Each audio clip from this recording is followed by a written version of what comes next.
Hi there, welcome to Bourbon Turntable. This is the show that blends of whatever. It's off to a good start. I was wanting to work in ho ho ho or something in there. So, all right. So anyway, we've been doing this for over 3 years. You know that we blend the love of music with the love of whiskey. Ho ho ho, Merry Christmas. We're just there's another show that says they mail it in on holidays, over there at the ABV folks. So we're not really mailing it in on the holidays, but we're kind of, well, it may feel like it now. But anyway, yeah. Welcome everybody. Welcome, Mike. Great to have you here. Good to be here. We need to get a close-up look at your hat though, because it was a gift from my daughter. All right. That's kind of dark, literally. I mean, well, it is, but also it's still a Santa hat, so it's kind of like it's still a holiday. All right. Hey, we'll roll with it. It kind of yin and yang and all that stuff. Yeah, but, there you go. Anyway, Mike came in town last week, and we crammed a lot into maybe 36 hours that you were here. Yeah. And it was a good time, and we just thought we'd share some of the adventure with you. More to encourage you to have similar adventures of your own, and let us know what you're doing. But we'll get into the details of that in just a minute. But before we do that, I want to tell you about the Bar Cart Co-op. Bar Cart Co-op is a collection of friends who produce content for the whiskey enthusiasts, people like you. We have shows like Distillers Talk with Alan Bishop and Christy Atkinson. Alan and Christy talk with distillers from across the country and around the world about anything and everything in terms of distillation. Alan also has a show called One Piece at a Time Distilling Institute. Are you a distiller? Do you have questions? Alan can give you answers. Just email him your questions. He'll post a video response, and we'll all learn from your curiosity. If you have ghosts, you have everything is another Alan Bishop rant. What is it that the dude that did White Man Can't Jump, Spike Lee's joint, he calls him a joint. Yeah. If you have ghosts, you have everything is an Alan Bishop joint, where he gets off of distillation and gets into things supernatural and spiritual and unusual, and it's always fascinating guests. Be sure to check that out. My Whiskey Den. Well, I don't need to tell everybody about my whiskey den. My whiskey den's right here. Tell everybody about my whiskey den, Mike. Well, 33% of it is here. My Whiskey Den can be watched Monday nights live, almost every Monday live at 8 p.m. Central, 9 p.m. Eastern Time, where we discuss predominantly American craft whiskey. We've been doing this for almost 5 years now, and we like to interview the distillers. We like to talk to the people behind the scenes, and ours is we call it a conversation after the distillery is closed. Not permanently closed, as we close for the day. Yes, we're shuttering distilleries on my Whiskey Den. Yes. Yeah. Then you got David Levine and Whiskey in My Wedding Ring. David will interview distillers for his podcast. He'll do reviews of spirits for his blog, and all really, really good stuff. Just don't take any fantasy football advice from this guy, because he's no good at it. Oh, come on. He's no good at it. Then our show, Bourbon Turntable. If you're watching right now on YouTube and you're looking at these wonderful Santa inspired individuals, hit the subscribe button. We would love you to join us each and every time we have a show. You can also listen to us on your favorite podcast platform. More on that stuff later. But yes. So, Mike, this was just kind of a whim, off the cuff trip for you, right? Yeah, a nice little getaway. Yeah, the beginning of my vacation from the day job. Yeah, good. Yes, because you're a man of leisure for till New Year, right? So you got I basically had the last half of December off. So yeah. That's a good gig. I like that. Yeah. So you came in town, and we made a quick trip out to Glens Creek. Yes, we did. Just to basically pick up a few bottles. I didn't bring. I don't have my bottle. You have yours with you, don't you? Because you're a good guy. You know this stuff. All right. So yes, show everybody your bottle there, and tell them why the label is now upside down. So this is the final bottling of Cubierto Vivo, and it is turned upside down because as we know, what would the world be without lawyers, Kevin? But better. Yeah, but some uptight, stick in the butt attorney with nothing else better to do towards the end of the year except hassle the small man, have been hassling the people at Glens Creek and told them that this name is too close to a tequila brand name. What tequila brand would that be? Jose Cuervo. Because I would confuse the two. Yes, they're very, very similar. I mean, yes. Yes. So anyway, so this is the final bottling of Cubierto Vivo before it changes names at Glens Creek. And so what they have actually done is for the final one is they put the labels on upside down, aka flipping the bird, as it were. So nice. We had to get these because certainly not for the sake of saving. I'll save the bottle, certainly, but what's inside will get enjoyed because it's delicious. Yeah. Whiskey's not going away. They're just changing the name of it, changing the label. Yeah. And going to have a little fun with the new label from what Dave said. Yeah. There'll be a little Easter egg in there. So look out for that. Yeah. One Easter egg pointing up at the egg, raven egg, whatever the case may be. So we went out there and then we came back, my place, and we did a blind tasting, and yes, we did. Not a great photo of that, but we had 2 sets of 5 spirits to sample.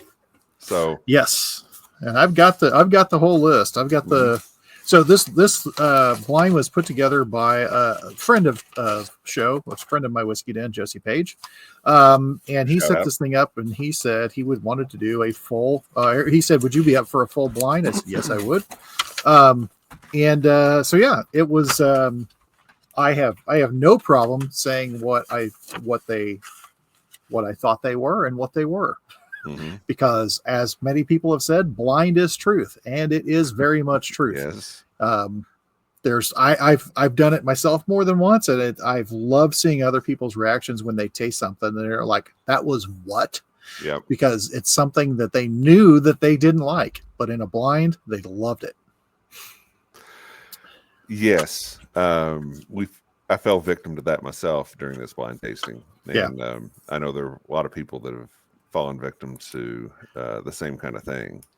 Yeah, and we did not know the types of whiskey at all. It was 100% blind. It was 2 sets of 5, no clues or anything other than we knew it was a distilled spirit.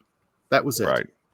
Right. So, the first one, I can tell you, I've got what I had guessed just based on the flavor of it.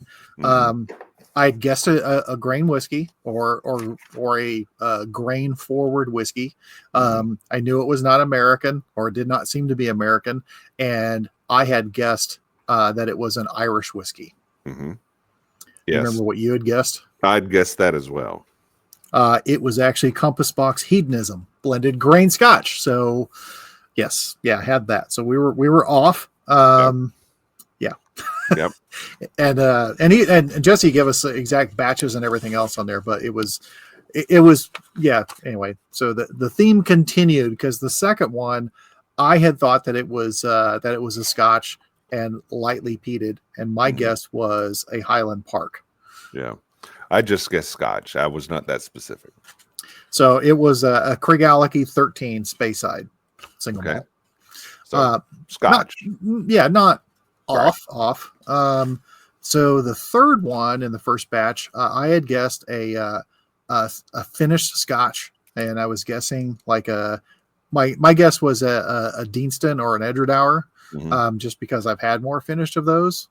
You had guessed Scotch, a Scotch and a white wine finish. And so this was an independent bottling, first edition, single malt Longmorn 18, in a refill bourbon cask. Yep. So Yeah. Scotch was right.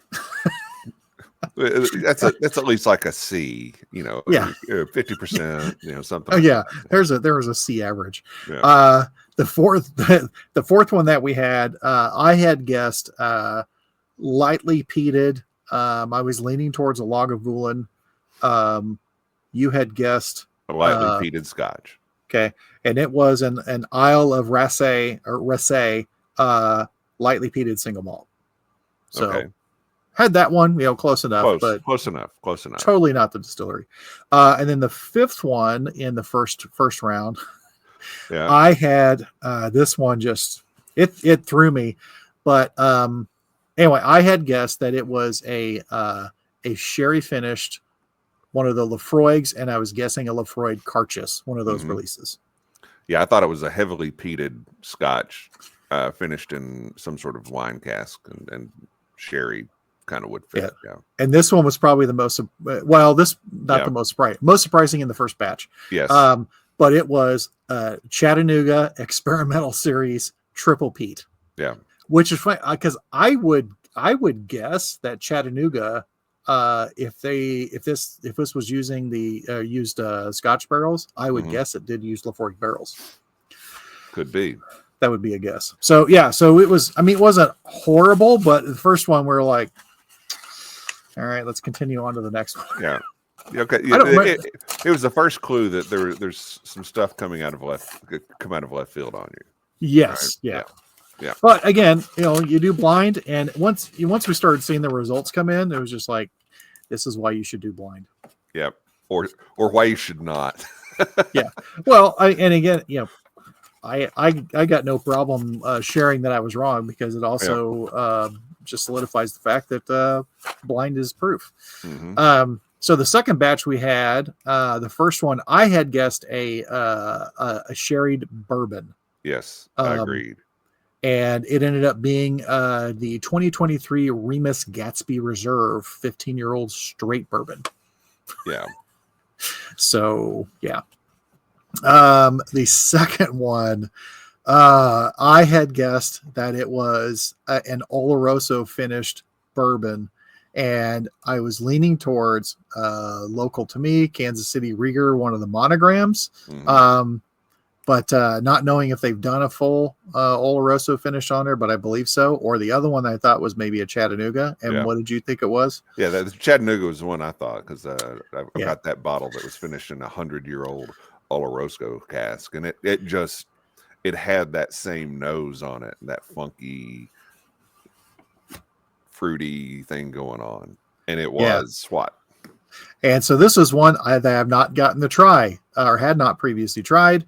But it was Middle West Double Cask Collection Ported Pumpernickel Rye, aged in American white oak and French tawny port casks.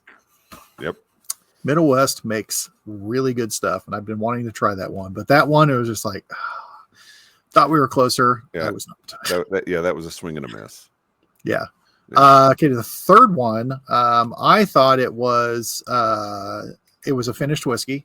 Mm-hmm. And I thought that the finish seemed on it like it had that wasn't a light finish on it, and that's really all I had. Mm-hmm. Yeah, I thought it was a sherry finished single malt. So it was actually, and I think that this is a Total Wine label, Bardstown Double Oak Rye. Could not have been more wrong. Could not have been more wrong. Yeah. Then the fourth one, I think he bottled it wrong. Yeah, I think he gave us the wrong list. So the fourth one, to me, it was a high corn bourbon. That's what I was getting off of. It was a high corn bourbon, and I think that's what you had also. Yep. So this one wasn't too far off. It was a Horse Soldier barrel strength. Okay, so, I don't know what the mash bill is on Horse Soldier, but I think Horse Soldier sourced at least most of it. I think it isn't an MGP and some out of Ohio also. Let's see real quick. Like they are. If only there's a way to find out. 70% corn. Boom, nailed it. Okay. Suck it, blind tasting. Well, here comes the good one. Yeah, This is why you don't do blind tasting. Oh my God. Or why you do, depending on your tolerance for embarrassment. This one had a very heavy apple cinnamon flavor, but it had, to me, there was a lightness to the spirit, but it was also sweet and a little syrupy. And what it reminded me of a product from Cat's Eye Distilling that they make called Krupnik, which is like a wonderful. It is fall and winter in a glass. And it's a beautiful spirit. You can see all the spices and everything in there. And what did you think it was? I thought it was a high rye bourbon that was finished in something. I didn't know exactly what, but high rye bourbon of some sort. Yeah. And after tasting this one, what did you say? I said, this is fantastic. I need to go buy a bottle, whatever it is, because it would be a great Christmas pour.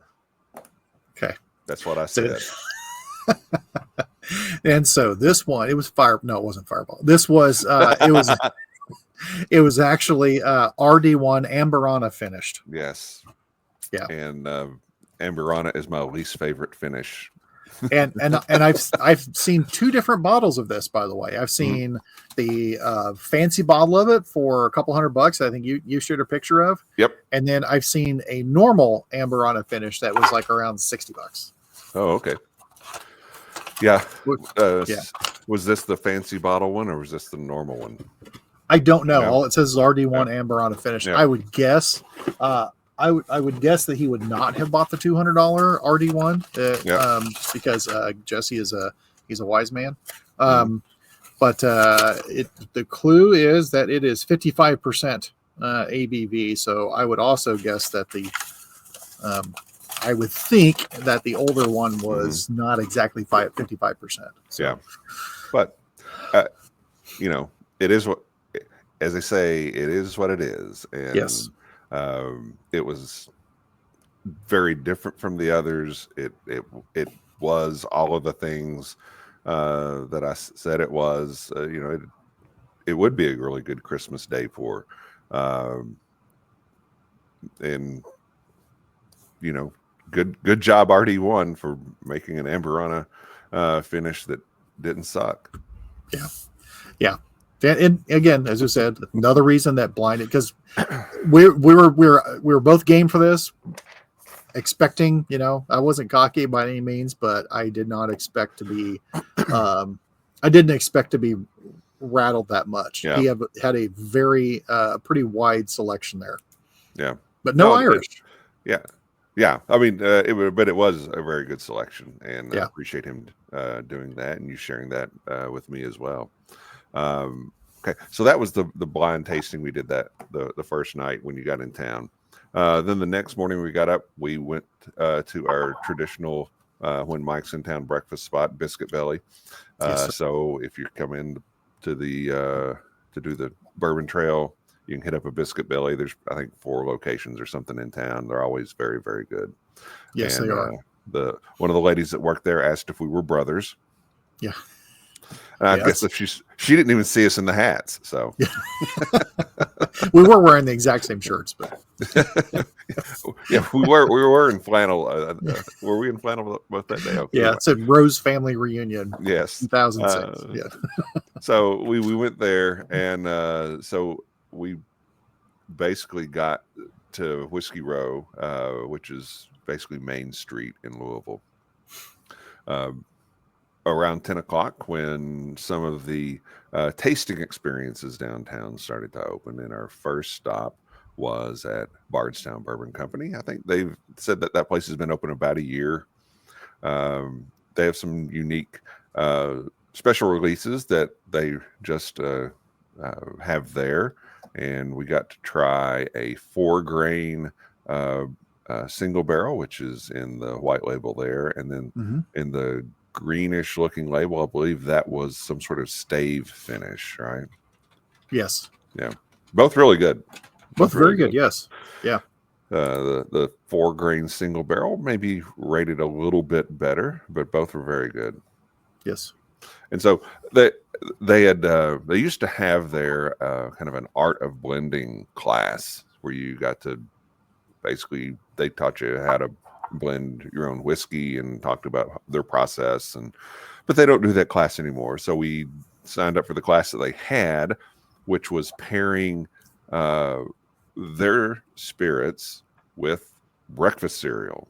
And this is something that you and I have talked about and Yes. both done some on our own. And I think after this experience decided, okay, we're going to do a show together and do the same process with Iron Root, if the good people at Iron Root would like to participate with us in that. So that is the setup that they had. You can see the different. They have 3 different tastings and 2 breakfast cereals that go with each. So the guy that led it was a guy named Greg Hare. He's an employee there at Bardstown Bourbon Company and has been doing, I guess, bourbon tourism related education things for a few years. He's also a script writer. So we talked a little movies with him as well, but kind of describe the process that we went through to everybody, Mike. Yeah. So if you pull that picture back up. Yes. Wait. Wait. Before you do that. All right. First thing we tasted was this Bardstown Bourbon Company Bottled and Bond. This is from their Origin series. It is delicious. 68% corn, 20% wheat, 12% malted barley, 6 years old. And on the side of the label, if you can see that, on all of their labels, it's very descriptive what's in the bottle. Yeah. So that was the first thing we tasted, and that's the first thing we'll taste here tonight. Cheers, Mike. Cheers. And on my whiskey den, we talk about a lot of whiskey, but a lot of American craft, and it's like what people stand in line for, what's alternatives to it. This, if you are trying to find Eagle Rare, if you're trying to find Weller, or if you're trying to find anything else, it has the mouthfeel that I remember Eagle Rare that it used to have. But if you're looking for weeded whiskey, like a Weller, you can find this like all over the place. It is higher proof than what those are offering, number one. So you can say you're stretching your dollar by throwing a cube on it or whatever, how you want to drink it, but way more body, way more flavor than either of those. Yeah, you're stretching your dollar because you're paying $50 for this, and you're paying 100, 150, $200 for Weller, and you're not standing in line for it, right? Yeah, or having to meet up with some shady guy in the parking lot of a liquor store, and yeah. Anyway. Knock on the dumpster 3 times. So anyway, with the experience, one of the things I thought was really cool, the table, the LED table, which was kind of cool. It had scenes and stuff going in the background. Just don't look down at the table while you're trying to do your stuff. But this board, which it was very subtle, but the glasses sit on these on the white plastic indents. But as they're going through the tasting, when they get to the first one, it's lit up underneath the glass of the one that you're tasting, which I thought was a very nice little subtle effect for people to follow along. And especially if you were doing, if you had 6 going on there, it'd be a really great way to keep track of all this stuff. I thought that was a very nice touch that they'd had to keep things on track. Good use of technology without being too much. But no, it was really cool. It was like, here's the first whiskey, and we're going to obviously try the whiskey, try the first cereal, then try the second cereals, and went back in there. Pro tip, save some of the cereal. Yes, absolutely. Yeah. So what were the tasting notes you got off of that then, or what are you getting now? It might be different. Off of this. Oh my gosh. I mean, I get there's a really nice like Manuka honey on a graham cracker on the nose. Yep. And then there's a little some cocoa powder. Mm-hmm. And there's just like a little leather back there. And this is after, whole evening and after eating wings for dinner. So, what about you? Yeah, I think this is fantastic. There's a little bit of light fruit on the nose, but then you get into it. It's kind of creamy and caramelly, and That's very yeah, it's just delicious. And Yeah. everything in this Origin series, it's top notch. There's not a miss there, and They're there's making not, good whiskey. there's not a miss from the standpoint of the whiskey is really good, and they're not overcharging you for it either. No, not for these. Yeah. Yeah. Now, you get into the other stuff, the Discovery series and Yeah. the collaboration series, those things get pricey. And, You kind of don't have a choice on some of those because there is a cost involved with those things. But right. Yeah. Right. Okay. And so we kind of went through that. And you remember what else we tried that day? It was Discovery Series 10, I believe, right? Yes. Yeah. And then the last one was the collaboration with Omrit. Yeah. So of the ones that you tried, what were your favorites? My favorite actually was this was the Origin series overall because I thought, and I think I said it that day, I could see it being something you could have every day. It's very solid go-to. The Omrit, I did really like the Omrit one. I thought that was, but that seemed like a more of it was a very, very layered whiskey. It had a lot of flavors to it and very, very, very layered. But that's like that's either the first thing you have or that's your later end of night. You're going to sit and you're going to enjoy that one for a while because that is exactly what it's going to take. It's going to take time with that one. Right. But it was, it paired, well, they very well thought out with their pairings that they had done. Yeah. Those cereals were specifically chosen to bring out certain things for each of the three whiskeys. Right. But it was fun to save those cereals and cross them over. Yes. And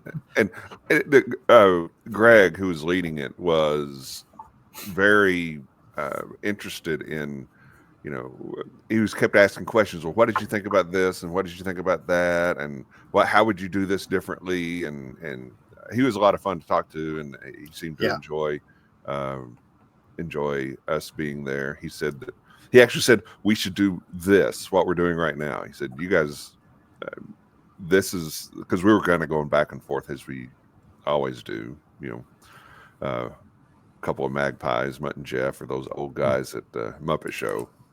Statler and Waldorf. yes, thank you. We were a little bit of that. Yeah. And he was very indulgent to that. Fortunately for the bourbon public, we were the only two people in the class, and nobody else had to endure it.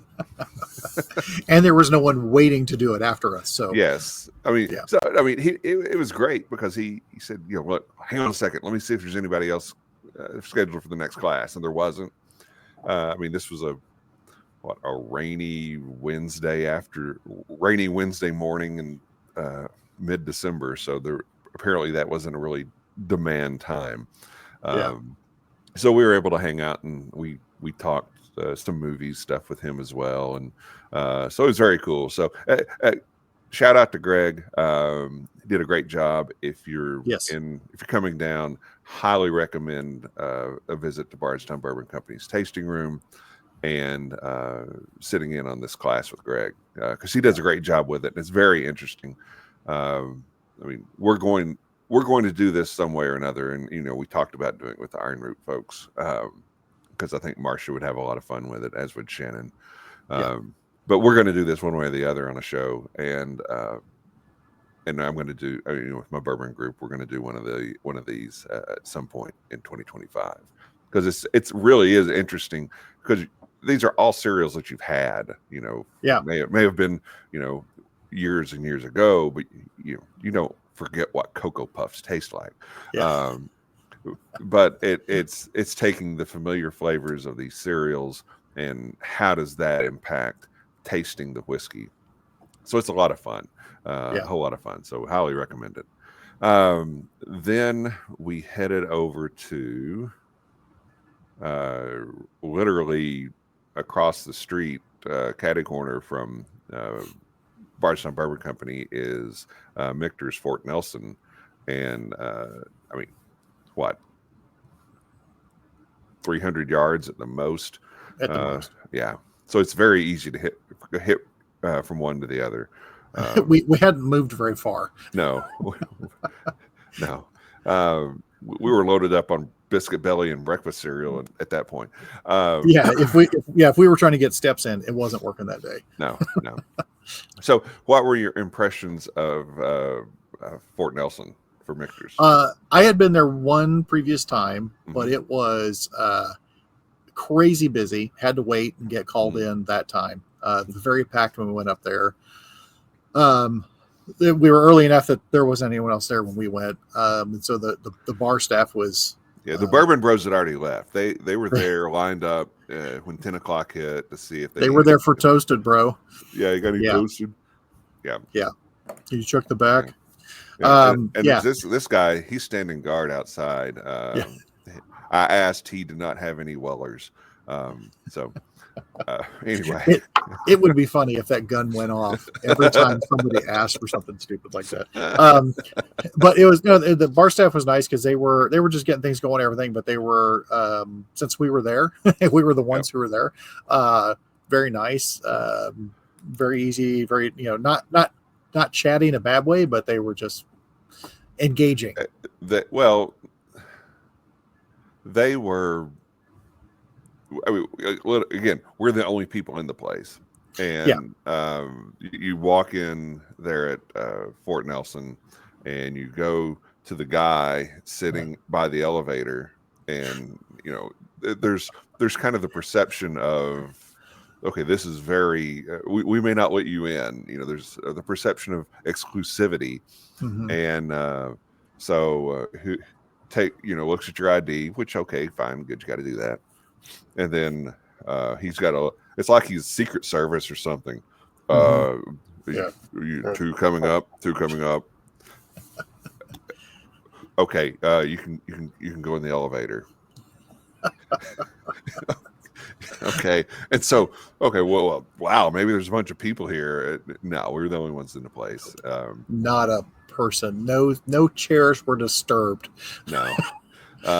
And they had I think 4 young ladies behind the bar working feverishly, checking their Instagram while we were there. They were nice, they were attentive and everything, but there was no conversation beyond what would you like to drink? Do you need anything else to drink? It was not on the menu. They did not have an old fashioned on the menu, but I ordered one anyway. So I had the old fashioned, and it was very good. They did a really good job with it. A lot of times old fashions can get a little sweet. This was not. This was very good. And you had something that was supposed to have milk in it. Is that right? So it was called the English breakfast. And so the English breakfast is Earl Grey tea infused Michter's American coffee, lemon, orange, sherry, dry curacao, vanilla, honey, and whole milk. I did not detect the milk unless the milk was like a wash on the glass or something. There was certainly nothing milky about it. It was nice and had some nice oiliness, and you could see the mixing of the ice blending. It was tasty. It tasted like an English breakfast. It was pretty darn good. Yeah, well, good. Hey, again, nice bar. Not. I mean, if you just go in there for a drink or whatever, that's fine. But I don't know. It wasn't necessarily tops on my list of things that if people are coming into town, I want to say, you've got to go here. Yeah. But we didn't do a tour or anything. We just went to the bar, had a drink. I think if you went like when I was there the last time, where you go, you wait to get in, there's just more of an anticipation because now you've waited, you've gone in there and it's packed and it's bustling. You've you got the you shall pass to go upstairs. You got permission. There's just more to it. There wasn't anybody there, but and it was a good cocktail. So yeah. Then we went by Buzzard's Roost, and we got the old sorry folks. Park was closed. The moose should have told you. Front yeah. Thanks, Ethan. So they were closed for their employee holiday party, but as they should have been, because they've been working hard, and I think they deserve it. Yeah. But I still wish they would have let us in. We stood there with our face pressed up against the door for a while, hoping somebody would have pity on us. Exactly. But who you got to know to let in a place like that? Yeah. But if you're going to do an employee holiday party, apparently Wednesday morning before Christmas on a rainy day, that's the kind of time to do it, because I'm sure they had a good time too. Yeah, because again, but Buzzard Roost is excellent whiskey. They do a great job. Yes. The experience there, the bar experience there is exceptional. There's usually somebody there if you want to have conversation, either the bartender or Ethan Spalding, who's the distiller. He's there quite often. Jimmy James, he's kind of a fixture there, and so is the good old Jason Bronner. So stop by there. We would we didn't get to enjoy it that day, but we've been there before, and I did not get my card punched. That's we'll what I was be there looking for. again. Yeah. So then, and all these places are within, a block at most from one another. Yeah. Okay. And we didn't try to hit every place on Whiskey Row. There were some that we didn't. We tried to set something up at Peerless and couldn't coordinate that. We didn't go to Evan Williams. We didn't go to Old Forester. We did, however, go to the new Whiskey Thief tasting room, which is in the Nulu section of downtown Louisville. And it's kind of on a little alleyway there in Nulu. And the first thing we tried was this Donner and Blitzen special Christmas release. And did you try that? I did. Okay. Yeah. It was Christmassy, but it wasn't my thing. Yeah, it was a little contrived Christmassy. I think it was finished in a cinnamon barrel, whatever a cinnamon barrel is. Yeah. And it was. I mean, look at that. I'm assuming they sold them in the hip flasks, but if you were going someplace for Christmas, I think it's something like that's great to take. You're gonna drink it right there. It's very Christmassy. But for bourbon, to go and try bourbon stuff, it wasn't my thing. Yeah. But the facility itself is new. I think they've been open, I don't know, 2 or 3 months, maybe. And they're trying to replicate some of the experience that you get when you go to the distillery. They've got a section roped off where they have, 5 or 6 barrels laid out where you can, thieve from those and try different things. And if you want something, you can bottle your own while you're there. And they also have a pretty nice bar where, let's see, I thought you had a picture. Yeah. Nope, that ain't it. Where'd it go? I did the Flight Club. Yeah, you did the Flight Club. So yeah. Do you remember what I was in that? Yeah, so Flight Club, it had the Whiskey Thief Bottled and Bond Release 3, which was 6-year-old, 70 corn, 15 rye, 15 malted barley. The second one was the 2024 Kentucky Bourbon Festival Pick, which was 131 proof, 6-year-old, 75 corn, 21 rye, 4 malted barley. And then the last one, which was the Ghost Riders in the Sky award-winning rye, which was 123 proof, 6-year, 95.5.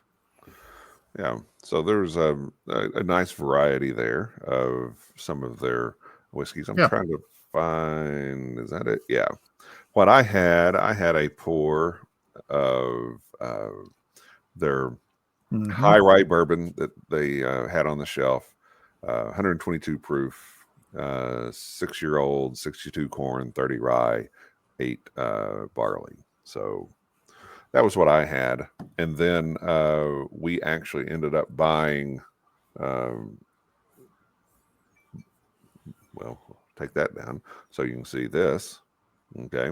So we bought, we both ended up buying a bottle of this because it's very good. It's very good. Yep. Comes in at 122 proof, barrel strength, and then really, really good whiskey. It's really good whiskey. Yeah, and the experience at the tasting room, I thought it was good. They were preparing for they sponsor the performance of Charlie Brown Christmas there, and the first performance was that evening. So they were preparing for a big crowd that night. Again, we were the only customers in the place. So there wasn't a large crowd, but everybody was there. They were nice. They were attentive. And saw Walter while we were there, who's the owner. And I was impressed with that staff because as much as they were trying to get done, all the specialty drinks and other things like that, they're trying to get together, the setups, trying to people helping with stage and everything else. All of them would, anytime they came near us, are you guys okay? Do you? Yeah, it was like stop. The staff was, they weren't ignoring the two schlubs at the bar. They would talk to us while they're working. They were very cool, which has always been my experience with people at Whiskey Thief at the farm. Just some of the nicest people. Yeah, but the Whiskey Thief in general, I thought it was a nice setup. It was not typical because they had some stuff moved around getting ready for that performance that night.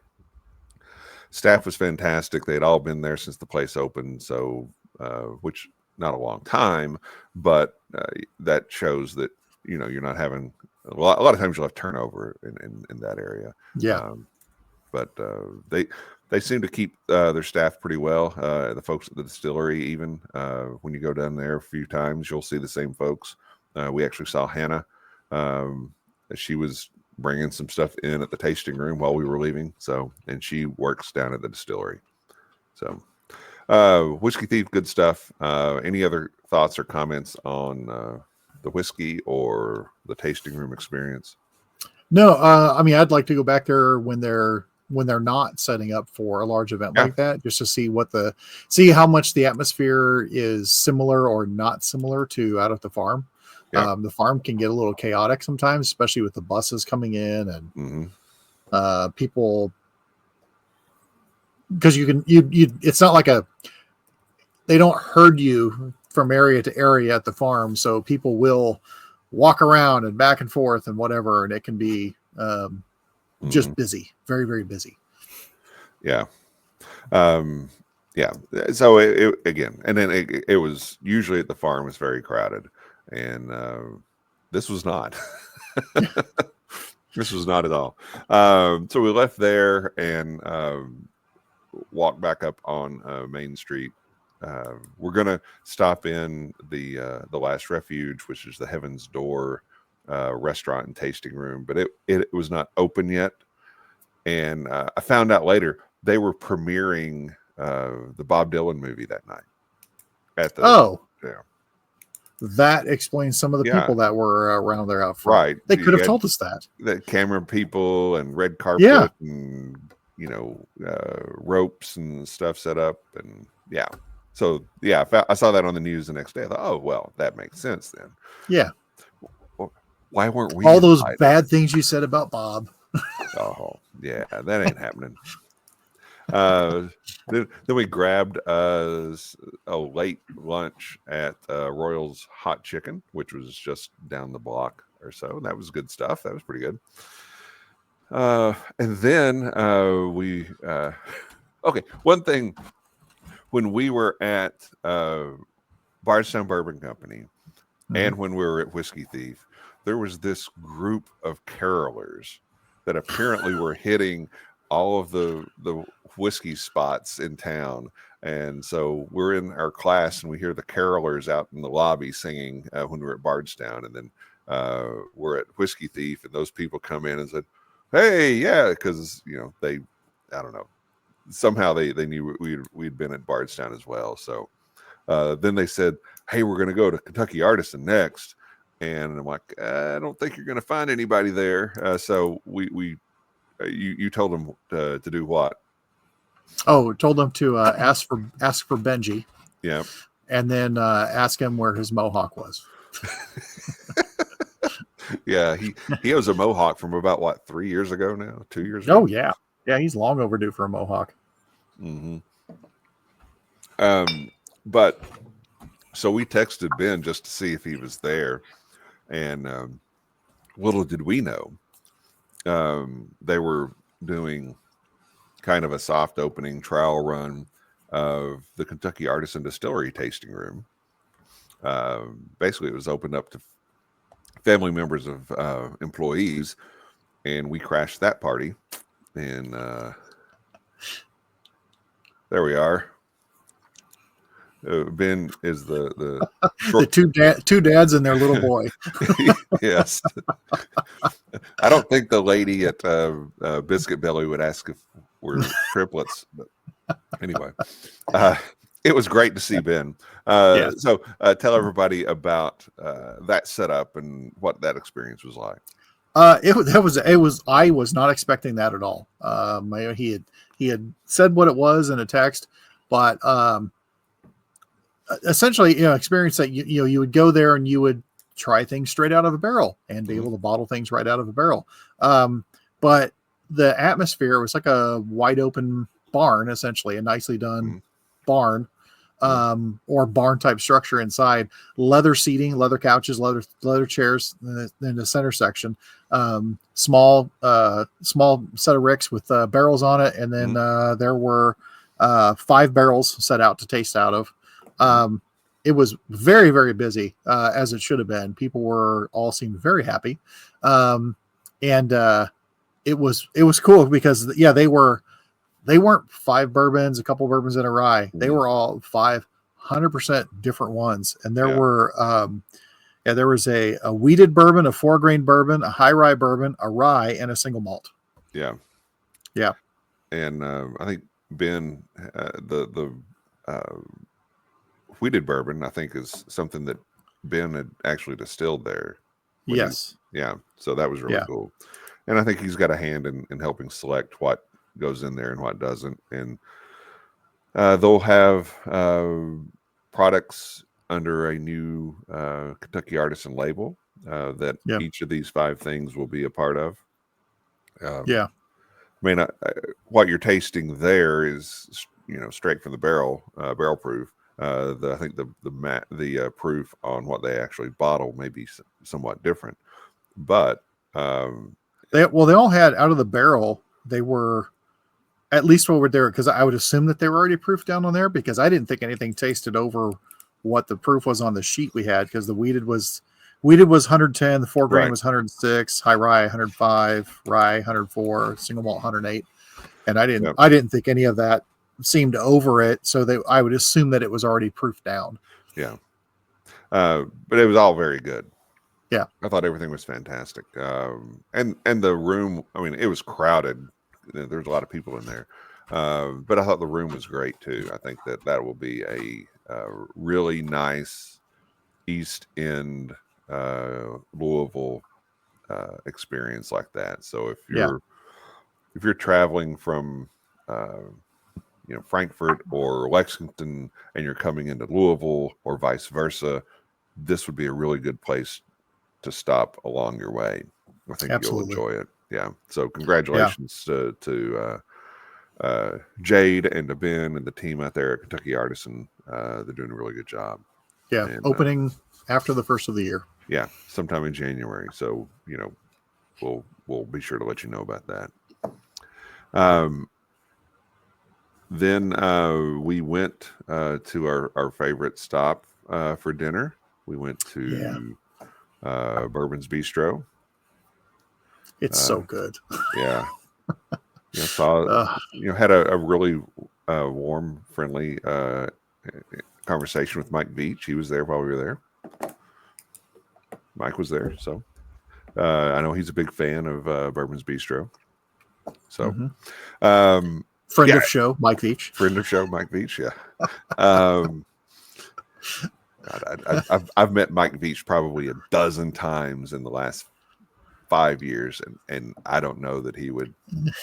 He calls you Kyle. He would have no idea, zero idea. I've sat at whiskey tasting tables with Mike Beach, and I don't think Mike would have a clue who I am. You should have handed him some cranberries. Okay. Thank you for the fruit, Kip.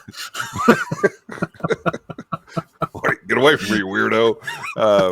Why are you throwing cranberries at my face? Mike's a legend and a Bourbon Hall of Famer and great supporter of all things bourbon and a supporter of Bourbons Bistro. If you're ever at Bourbons Bistro and you're just sitting at the bar and maybe it's not too crowded and so they're not that busy, and hopefully Mike Downs is behind the bar because he'll know what you're talking about. Ask about the Bible, and if they break the Bible out, it'll be a fun experience for you. Something very, very unique that I promise you the Bourbon Bros don't know about. But it's basically where when Bourbons Bistro first opened, Mike Veach would come in, and Jason Bronner would give him blind tastings of whiskeys, and Mike would write comments and tasting notes, and then they put it in this 3-ring binder, and it's just now called the Bible. It's pretty cool. So anyway, Mike was there. We were there too, but so what did you have that night, Mike? I stepped out of my norm because instead of the normal entree, I got the burger, which I've had before.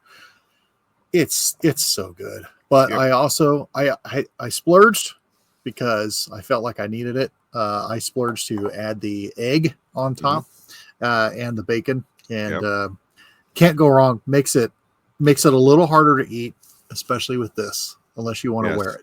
Yes, but totally worth it. Yeah, I went and this is kind of a low key Bourbons Bistro hack. The spicy oyster appetizer with the Caesar salad that's a really good choice if you're not just super hungry and want to tackle the pork chop or the steak frites or something. That's really good. Then Jeremy, who's the chef, came over to the table and he said, "Hey, you guys like chicken pot pie?" Yeah, look at us. Well, does it have chocolate on it? First, that seems pretty random. But I guess if you're a chef in a restaurant being asked if you like some food item, that's not too bad. Yeah. So they brought out this dish that they're working on, a chicken pot pie. That is it. Picture done. That's a good picture, and it does not do it justice. Oh no. I mean, it looked like a flaky crust in person. You're like, and I know that is flaky. It was. The only problem was trying to share it. And yes. we'd both already eaten whatever everything we'd ordered. And then here comes this chicken pot pie. And I mean, it's not a small chicken pot pie.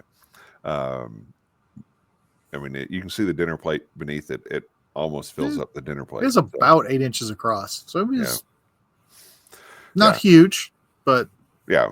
So, but it was fantastic. It was absolutely decadently good. It was comfort food galore. Yeah. It was. And so you had some and I had some, and then I brought it back home. And then I was out of town yesterday, and Cindy texted me, "Oh my goodness, that chicken pot pie was incredible. So, 3 thumbs up on the chicken pot pie. It's not on the menu yet, but look for it. Ask for it by name if you're in Bourbons Bistro. Yeah. So then we came back to the house, and because we had not had enough whiskey to taste during the day between Bardstown Bourbon Company and Michter's and Whiskey Thief and Bourbons Bistro. But to be fair, there was a quantity of sampling, but not in volume. Oh, absolutely. Yeah, absolutely. No, we probably drank more in volume at Whiskey Thief than any place else. But even that was not all that significant. No. And didn't overdo it by any means at Bourbons Bistro. Although you could. We came home, and Mike had brought some stuff that we tried, and I had some stuff that I wanted Mike to try. But what we spent more time on than anything else was we talked about the Iron Root Harbinger cigar blend. Mm-hmm. And the Iron Root Icor 10th anniversary bottle, which weighs in at a very soft 140.2 proof. Yes. Now, I'm noisily opening my box because I bought a box for mine. Wow, look at you, fancy boy. Well, it was available. Yeah. Problem is, I don't know if I can get it out of here. It was exquisitely designed to not come out, apparently. Oh, no, here we go. Oh, well, you know what? That's clever. What's clever? Well, so the gentleman who designed this has this keeper here at the top, and it didn't slide all the way out. Oh, now it does. I thought it was only sliding out enough so it was like super secure. And now that I see this, which I should have gotten into this before, because then I would have given you what I was also going to bring you from the Iron Road 10th anniversary, because who does not want a tattoo of Marcia? Well, a mother of Texas whiskey tattoo. That's so awesome. You need to make a note to remind me to bring you that. Yeah. So again, Iron Root 10th anniversary. We've had I had Robert and Shannon Hood on the show. I don't know, a couple months ago, and I know you had them on Whiskey Den as well. These people are doing some fantastic things. If you watch this show, you watch Mike's show, you look at our social media at all, you know how much we respect what they do.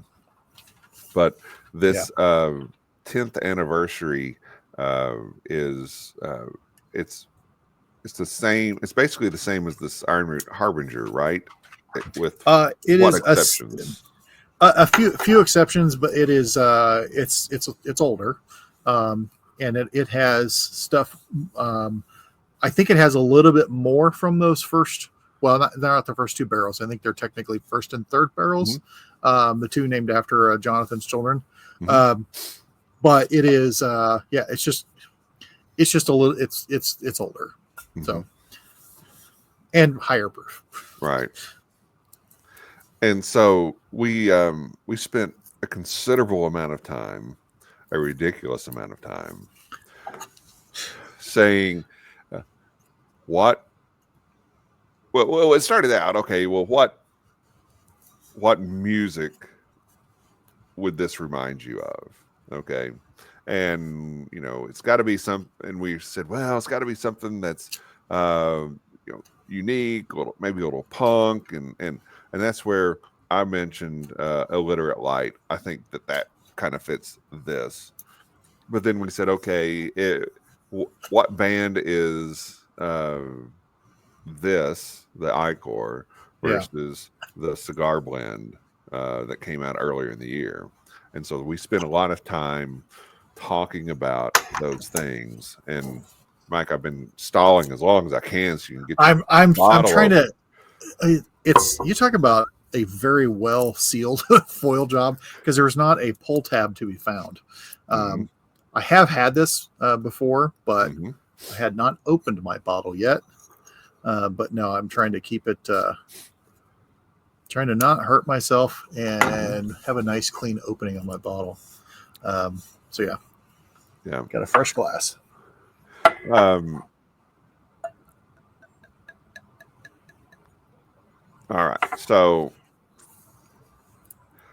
one of the first ones that we came up with, and I don't remember if you said it or I said it, was that if the cigar blend was Jack White's band, the Raconteurs, then Icor would be Jack White's band, the Dead Weather. And then we listened to the Dead Weather a lot. A lot. And we kept saying, oh, this band is so good. Oh, this whiskey is so good. So you have the Icor in your glass? I sure do. Yeah. Cheers. Cheers.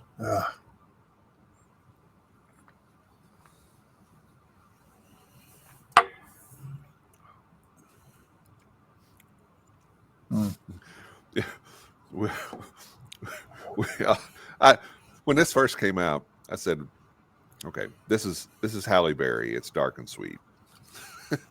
And then Mike came up with, if that is Halle Berry, then this is Pam Grier. Pam Grier. So you kind of see the comparisons here, because one is more, I guess, more mainline, and one is a little more edgy.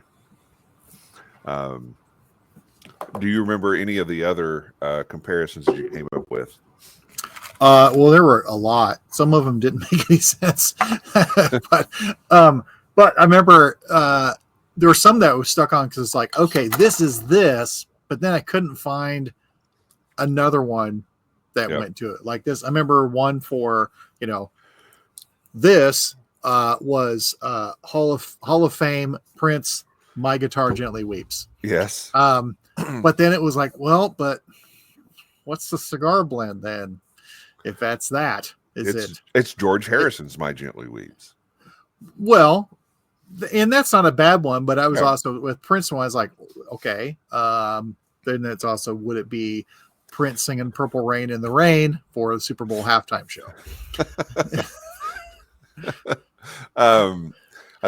One was, I think ultimately though that because there is so much, like you talk about punk, there's punk rock to this. Yes.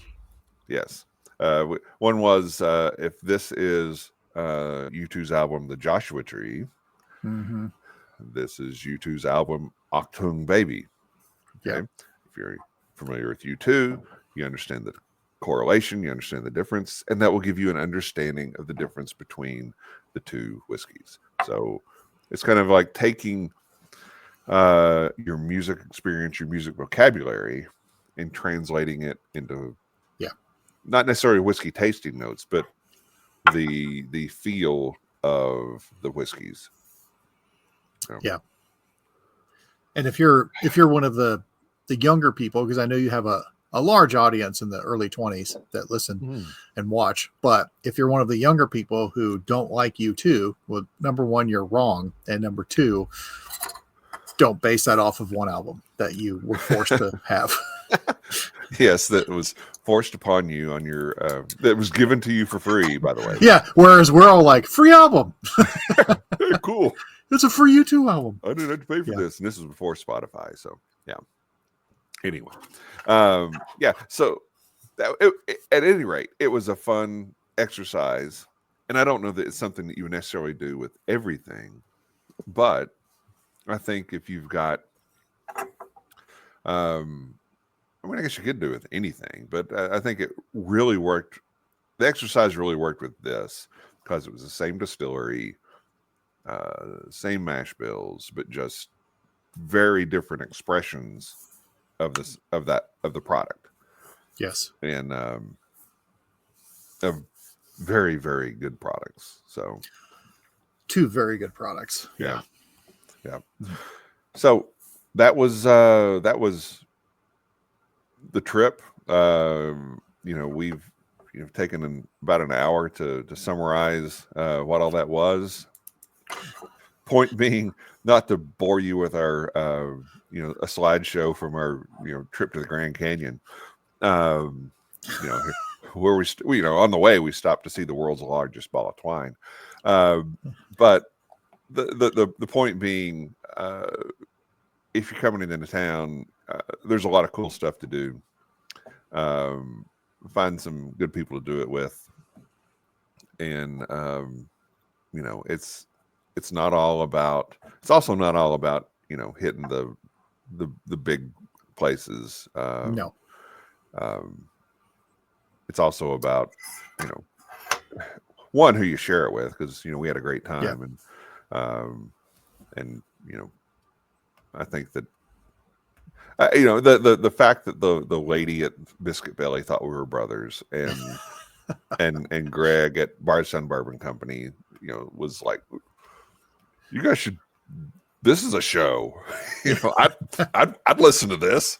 Yeah, because we at one point we're just kind of going back and forth talking about this, and agreeing and disagreeing on different things, but in the banter that you're kind of seeing here, and he was so a lot of it is who you get to experience this stuff with, but by all means experience it. And yes. And although there are a couple of things though, is one, although there was a lot that was done, but in no way was it hurried at all. Number two, going into the visit, there were a couple of things on the agenda, and one of them was going out and going to go see live music. But knowing some things just happened. More time was spent at Bardstown. Well, 3 times as much time as what we would have spent at Bardstown. Turned out very well. Right. Spent much more time at Whiskey Thief than what we thought we were going to spend there. Right. But then when it came time to, that it hit, that's like, come to Kentucky Artisan, which, visited, been there, Kentucky Artisan, and Kentucky Artisan has been doing contract distilling for a long time now, have a lot of their own things that are going to be coming out. Yep. And it's really cool to see that and see like the start of what these guys are doing, and our friend who we both love, who is very excited about this. And that was really cool. So then at that time it was like, well, what about the music? It's like, what? And, dinner is like, it would have seemed hurried to go and do the music at that point. Right.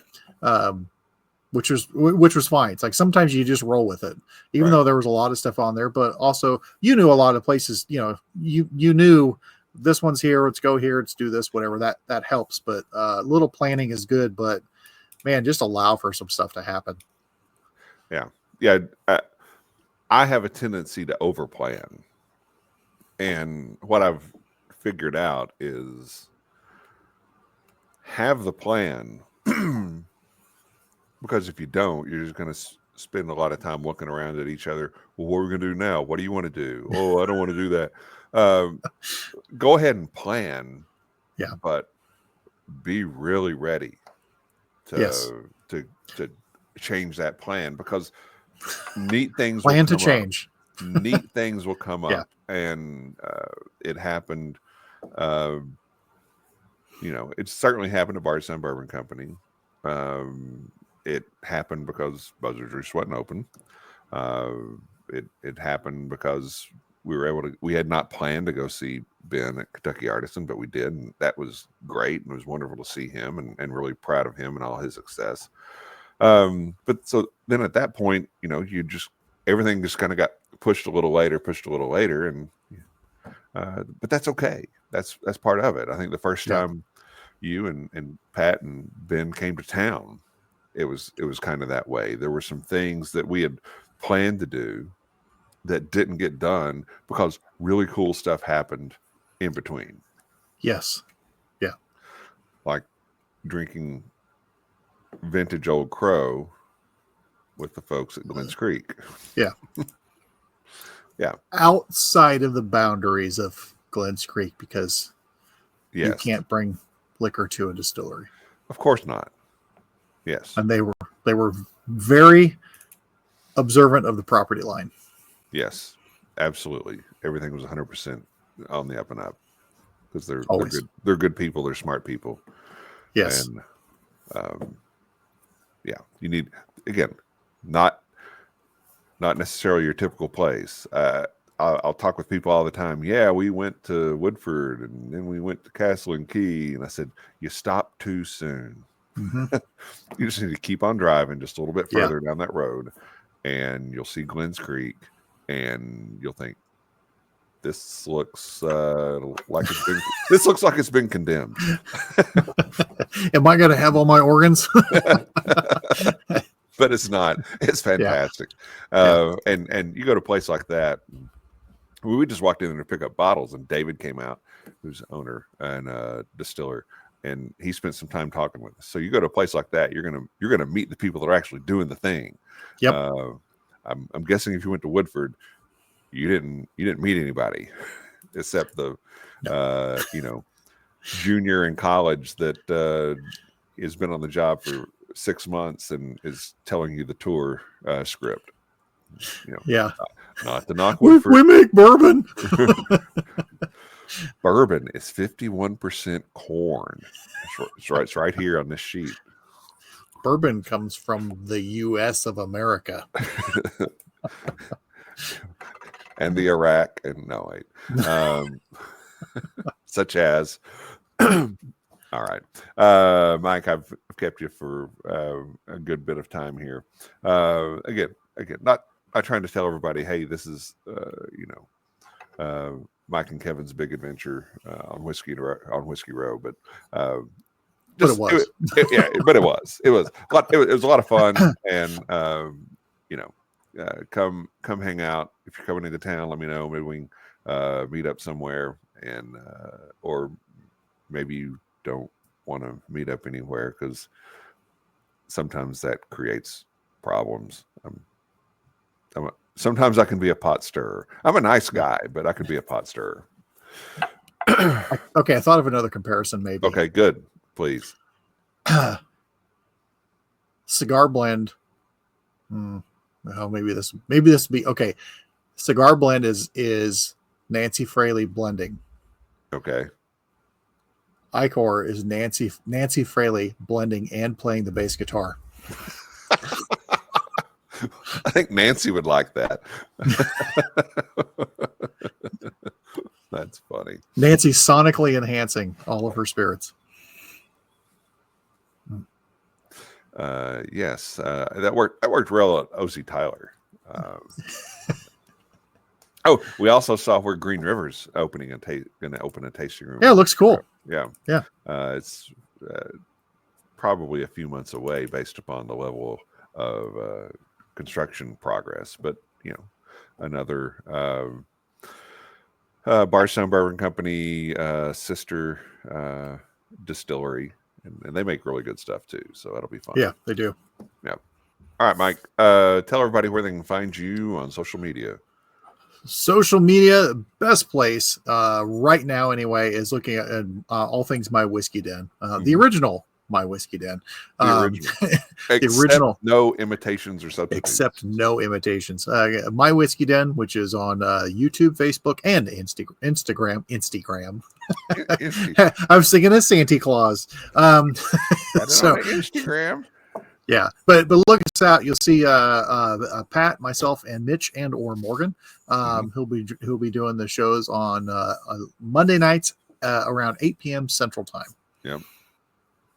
Okay, so I just thought of one more question, and okay. So if you stop listening because we started into the social media thing, then you missed out. Is there a pour that you've got set aside, or you're thinking of? This is going to be something that I definitely taste or share on Christmas morning? Because That is it is Christmas Day when the show comes out. So that's a good question. I mean, if I had that RD1 Amberana, maybe I that's a really, really good question. Because we're going to do Christmas Day a little different in our homestead this year. So I want to say I haven't thought about it. I have not thought about what I will have for a Christmas pour. Yeah. I may do the old granddad's 16-year-old. Okay. Got a bottle of that. Found it at a pretty good price. And haven't opened it yet. I thought that may be a good one. Or quite frankly, I might do this.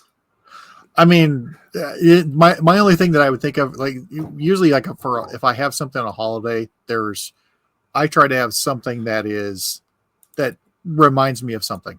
Yep. So I'll look through them and I'll say, I want to have that. I want to have that memory. So I will do that. But I have not figured out what I want to have yet. Yep. Okay. Fair enough. For our show, again, if you're watching us on YouTube, hit subscribe. If you want to listen on podcast, we are on your favorite podcast platform, as long as it's Apple, Spotify, or Google. We have a Facebook page where we post all of our shows, including this one. We have a Facebook group where we talk about what we're drinking and what we're listening to while we're drinking it. And man, that was put into practice when we were trying this and listening to the Dead Weather. If you don't know the Dead Weather, you need to check them out. And you're missing out. If you don't know Iron Root Harbinger, you definitely need to check that out. Iron Root's doing some really cool stuff, and very excited for those guys. So I'd be really curious if someone watches this or listens to it and they go and they think along the punk thing, and they go, "Oh, what about this and this?" You're like, "That was it." I think someone will probably come up with something. It's like, why did we not think of that? Yeah, and I hope that happens. And it came up kind of naturally because we were comparing these two. But it's something that I think I want to do more of. I thought that was a lot of fun. Yeah. And we listened to a lot of the Dead Weather and drank some. That's never a bad thing. And a little bit of raconteurs, also not a bad thing. Also not a bad thing. All right. Mike, thanks for hanging out both earlier or it was earlier this week. What day it was is this week. Yeah. Wow, time flies. Yeah. And for hanging out tonight. And a very Merry Christmas to you and your family. And likewise for you and your family. Thank you very much. Yeah. And for everybody watching, on behalf of Mike, myself, and Santa Claus, cheers, love, and free bird. Good night. Ho, ho, ho.